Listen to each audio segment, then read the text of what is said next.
வணக்கம் நண்பர்களே, நான் உங்கள் சுதர்சன். மனைவி குழந்தைகள் இருக்கிறார்கள், படிக்கிறார்கள்.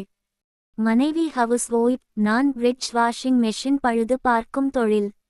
அடிக்கடி 100 கிலோமீட்டர்கள் தொலைவு வரையிலும் சென்று சர்வீஸ் செய்யும் வாய்ப்புகள் வரும். அனைத்து போன் தொடர்புகள் மூலமான சர்வீஸ் வேலைகளுக்கு அழைப்பு வரும் அளவுக்கு உழைத்து தனியாக வீட்டிலேயே அலுவலகம் அமைத்து மெயின்டைன் செய்கிறேன். மனைவி சுகந்தி படித்தவள், அவள் மெஹந்தி கலைஞர், அதனால் விஷயங்கள் தருணங்களில் அவள் பிஸியாகி விடுவாள். குழந்தைகள் பள்ளிக்கு சென்றதும் நாங்கள் இருவரும் வீட்டில் யாராவது ஒருவர் தான் இருக்கும் அளவுக்கு மாற்றி மாற்றி பிஸியாக இருப்போம். வருமானத்திற்கு குறைவில்லை, பெரிய ஆசைகளும் இல்லை. நிறைவான வாழ்க்கை, குழந்தைகள் எதிர்காலமே எங்கள் பொறுப்பாக ஏற்று வாழ்ந்தோம். சுகந்திக்கு சில மாதங்களாக பேச்சு, கவனம் எல்லாம் மாறி இருந்தது. எனக்கு அவள் நிலைமை கண்டு ஒருவித பயமும் வருத்தமும் இருந்தது. காரணம் கள்ளக்காதல் ஏதும் குடும்பத்தில் நுழைந்து விட்டதோ என்று அச்சம். அப்படி ஏதும் இருந்தால் குழந்தைகளின் எதிர்காலம் என்ன ஆவது என்ற வருத்தம் ஒரு பக்கமும் என்னை வாட்டியது. அதை குழந்தைகள் மனம் கோணாத வகையில் நானும் அவளும் மட்டுமே முடிவு செய்ய வேண்டும் என்றும், குழந்தைகளின் எதிர்காலம் அவர்கள் மனம் நொந்து வீணாக கூடாது என்பதிலும் அக்கறையாக இருந்தேன். அதற்கு காரணம் சுகந்தியின் பேச்சுக்களிலும் செயல்களிலும் கள்ளத்தொடர்புக்கான அறிகுறிகளே தெரிந்தது. ஆனால் அவளிடம் எப்படி கேட்பது என்ற சங்கடத்தில் இருந்தேன். ஆனால் அவளின் அந்த மாற்றங்களுக்கு பின்னால் அவளின் தங்கை சரண்யாதான் அனைத்திற்கும் காரணமாக இருந்திருக்கிறாள் என்பது பின்னர்தான் புரிந்தது. எனது கொழுந்தியா சரண்யா படித்தவள், ஐடி பணியில் இருப்பவள். அவள் கணவன் சந்தோஷ், அவனும் ஐடி பணிதான். அவர்களுக்கும் குழந்தைகள் உள்ளனர், படிக்கிறார்கள். சரண்யா அடிக்கடி எங்கள் வீட்டிற்கு வந்து அவள் கணவனுடன் சண்டை என்று அழுது 2 நாள் தங்குவாள். சந்தோஷ் நல்லவன்தான், அவன் தாய்தான் கொஞ்சம் பிடிவாதமான பெண். சரண்யாவுக்கு தனது மாமியாரின் பிடிவாதம் தனது வாழ்க்கைக்கு சரிப்பட்டு வராது என்று சந்தோஷுடன் சண்டையிட்டு கொண்டு அவளது அக்கா என்று கூறிக்கொண்டு எங்கள் வீட்டுக்கு வந்துவிடுவாள். அம்மா வீட்டுக்கு செல்லாமல் ஏன் இங்கே வருகிறாள் என்று எனது மனைவி சுகந்தி அடிக்கடி என்னிடம் கூறுவாள். நானும் அக்கா தங்கை பிரச்சினை, எனக்கு எதுக்கு என்று கடந்து விடுவேன். இதேபோல பல முறை இப்படித்தான் நடந்திருக்கிறது. ஒருமுறை சந்தோஷ் கூட என்னிடம் வருத்தப்பட்டான்.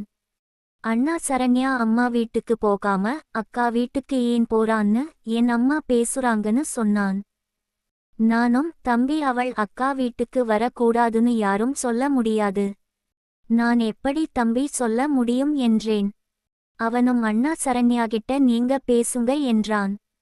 நானும் சரி தம்பி என்று கூறிவிட்டு ஒரு முறை சரண்யாவிடம் சந்தோஷின் வருத்தத்தை பற்றி சொன்னேன். அவளும், மாமா, நீங்க இந்த விஷயத்தில் தலையிடாதீங்க என்று கூறிவிட்டாள். நான் அதை சந்தோஷிடம் கூற அவன் முகம் வாடியபடி சென்றுவிட்டான். சுகந்தி நடவடிக்கை மற்றும் சரண்யாவின் போக்கு, இந்த இரண்டையும் தெரிந்து கொள்ள எனது திருமண பந்தம் முதல் சரண்யா திருமணம் பந்தம் தொடங்கி சரண்யாவின் நடவடிக்கைகள் போக்குகளை சிந்திக்க ஆரம்பித்தேன். கதையின் நாயகனும் நானே, எனக்கு வில்லனும் நானே என்பதை முக்கால்வாசி உணர்ந்து புரிந்து கொள்ள ஆரம்பித்தேன். கதையின் நாயகனாக உணரத் தொடங்கிய விஷயம், சுகந்தியை பொண்ணு பார்த்து அவளுடன் போனில் பேசி பேசி எப்படியோ திருமணம் முடிந்து முதலிரவில் எங்களுக்குள் எந்த கூச்சமும் இருக்கக்கூடாது என்ற அளவில் எங்கள் இருவரது பேச்சும் சுகந்தியின் அழகுகளை போற்றி புகழ்ந்து அவளை தயார்படுத்தி வைத்திருந்து திருமணம் முடிந்து நானும் அவளும் எங்கள் முதலிரவை ஏதோ எங்களுக்குள் இது புதிதல்ல என்று தொடர்ந்த அந்த தருணங்களில் திருமணமாகி முதல் வருட திருமண நாளை கொண்டாடும் போது எங்கள் முதல் பெண் குழந்தைக்கு 3 மாதங்கள் ஆகியிருந்தது. முதல் குழந்தை பிறந்தது முதல் எனது கொழுந்தியா சரண்யா வந்து இருக்க ஆரம்பித்த காலகட்டம் அது. அப்போது அவளுக்கு திருமணம் ஆகவில்லை. அவள் என் வீட்டிற்கு வந்து தங்கி இருந்த காலகட்டத்தில் கூட நான் என் மனைவியுடனான உறவை குறிப்பிட்ட நாட்கள் வரை பொறுத்திருந்து அவளை மீண்டும் என் பசிக்கு ஏற்றபடி அவளை மாற்றி வந்தேன். எங்கள் குடும்ப வாழ்வை 1 வருடம் கூட ஆகாமல் அடுத்த குழந்தையை சுகந்தி சுமக்க சரண்யா திருமணம் ஆனது. எனது இரண்டாவது குழந்தை பிறந்த சில மாதங்களில் சரண்யா சந்தோஷ் முதல் திருமண நாளை தங்கள் முதல் குழந்தையோடு கொண்டாடும் அளவுக்கு அவர்களும் குடும்ப வாழ்க்கையில் ஆர்வமாக இருந்தார்கள். ஆனால் சரண்யா தனது குடும்ப வாழ்க்கையை ஏன் இவ்வளவு சீக்கிரம் தேர்ந்தெடுத்தாள் என்பதை மிகவும் பொறுமையாக அவளது நடவடிக்கைகளை யோசித்து பார்க்க வேண்டிய அவசியம் உருவானது. எங்களுக்கு முதல் குழந்தை சுகந்தி கர்ப்பம் தரித்து பிரசவிக்கும் தருணம். குழந்தை பிறக்க 2 நாட்கள் இருக்கும் போது சரண்யா சுகந்திக்கு உறுதுணையாக இருக்க வந்திருந்தாள். அப்போது அவளை நான் ஒரு பொருட்டாகவே எண்ணவில்லை. சுகந்தி என்னிடம் கேட்டு இருந்த விஷயம், ஏங்க வயிறு ரொம்ப இறங்கிடுச்சு, எனக்கு எப்ப வேணும்னாலும் பிரசவ வலி எடுக்கும், எனக்கு ஒரு ஹெல்ப் பண்றீங்களா என்று கேட்டாள். நானும் என்ன தங்கம் சொல்லு என்று அவளை கேட்டேன். அவள் ஏங்க எனக்கு அந்த இடத்தில் முடி அதிகமா இருக்கு, டாக்டர் பேசுவாங்க, ஏன் முடியை வழிச்சுட்டு வரலாம்ல என்று திட்டுவாங்க, எனக்கு அசிங்கமாக இருக்கும் என்றாள். நானும் சொல்லு சுகு என்ன பண்ணோனும்னு சொல்லு என்று கேட்டேன். சுகந்தியும் ஒரு ரேசர் வாங்கிட்டு வந்து எனக்கு இருக்கும் முடிகளை வீண் பண்ணி விடுவீங்களா என்று கேட்டாள். எனக்கு மிகவும் சந்தோஷமாக இருந்தது. ஏண்டி இதை இப்படி கேட்குற, உரிமையாக கேளுடி, அதுக்கு தானே நான் இருக்கிறேன் என்றேன். நான் மெடிக்கல் சென்று ரேசர் வாங்கிட்டு வந்து சுகந்திக்கு சிக்னல் கொடுத்தேன். அப்போது சரண்யா எங்கள் வீட்டில் இருந்தாள். சரண்யா பற்றி எனக்கு எந்த ஒரு அபிப்பிராயமும் இருந்ததில்லை. சுகந்தியும் எனது சிக்னலை புரிந்து கொண்டு நானும் அவளும் எங்கள் பெட்ரூமில் சென்று கதவை சாத்திவிட்டு அடுத்த 2 நாட்களிலும் சுகந்தியை டைம் கிடைக்கும் போதெல்லாம் சந்தோஷமாக இருக்க, அதுவே அவளுக்கு வலியை கொடுத்து 2 நாட்களில் குழந்தை வலியை ஏற்படுத்தி விட்டது. அந்த தருணங்களில் சரண்யாவும் ஒரு பெண் என்ற நினைப்பு இல்லாமல் இருந்தது மட்டுமல்ல, அவள் எங்கள் அந்நியோன்யத்தைக் கண்டு ஆசையில் இருந்துள்ளாள் என்பது உணராமல் இருந்து விட்டேன். சரண்யா எனக்கும் சுகந்திக்கும் 2வது குழந்தை பிறக்கும் சில வாரங்கள் முன்பு திருமணம் செய்து கொண்டாள். இப்படித்தான் சரண்யா குடும்ப வாழ்க்கையில் தன்னை வேகமாக ஈடுபடுத்திக் கொண்டாள். எங்களுக்கு முதல் குழந்தை பிறந்ததும் 6 மாதங்கள் எங்களுடன் குழந்தையை கவனித்துக் கொண்டோம்.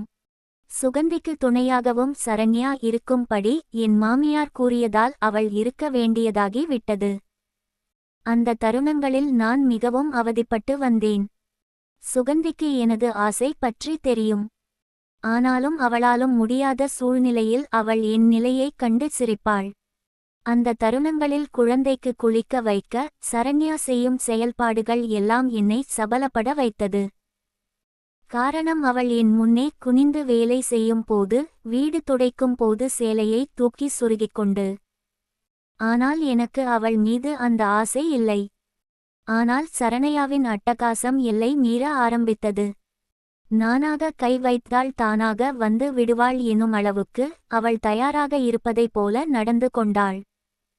ஆனால் எனக்கு தயக்கம். சரி, நாம் அவள் வாழ்க்கையை சீரழிக்க கூடாது என்பதால் நான் என்னை அடக்கிக் கொள்ள நானும் கதைகளை எழுதி என் மனதில் உள்ள ஆசைகளை காதலி, தோழி என்று எழுத ஆரம்பித்தேன். ஆனால் அதுதான் இத்தனைக்கும் காரணமாகவும் என்னை வில்லனாகவும் மாற்ற காரணமே. நான் செல்போனை லாக் செட்டிங்கில் வைத்ததில்லை. என்னை பற்றி சுகந்திக்கு வெளிப்படையாக நடந்து கொள்ள வேண்டும் என்று நினைத்தேன். ஆனால் சுகந்தி என்னை குற்ற உணர்ச்சியில் சிக்க வைத்து வேடிக்கை பார்ப்பாள் என்று உணராமல் போய் விட்டேனானால் அவளும் அதை வெளிப்படுத்திக் கொள்ளாமல் இருந்தாள். அதுதான் முதல் ஆரம்பமே. கொழுந்தியா சரண்யாவின் அட்டூழியத்தின் உச்சம். சுகந்தியின் மறைமுகமான ஆட்டமும் எனக்கு அப்போது புரியவில்லை. சரண்யாவுக்கு திருமணத்திற்காக மாப்பிளை பார்த்து அனைத்தும் தயாராக குழந்தைக்கு 6 மாதம் ஆகியிருந்த தருணம். சந்தோஷ்க்கு சரண்யாவை மிகவும் பிடித்திருக்க, சரண்யா விருப்பமின்றிதான் திருமணத்திற்கு சம்மதம் சொல்ல, சுகந்தி 2வது குழந்தையை சுமக்க சுகந்தியை என் மாமியார் கண்டபடி திட்டிக்கொண்டு இருந்தாள். ஏண்டி, 1 வருஷம் கூட பொறுக்க முடியலையா என்று. 2-3 மாதங்களில் சரண்யா திருமணமாகியது. எங்கள் 2வது குழந்தை பிறக்கும் போது சரண்யா 6 மாத கர்ப்பிணியாக இருந்தாள். சில மாதங்களில் சரண்யாவும் முதல் குழந்தையை பெற்றெடுத்தாள்.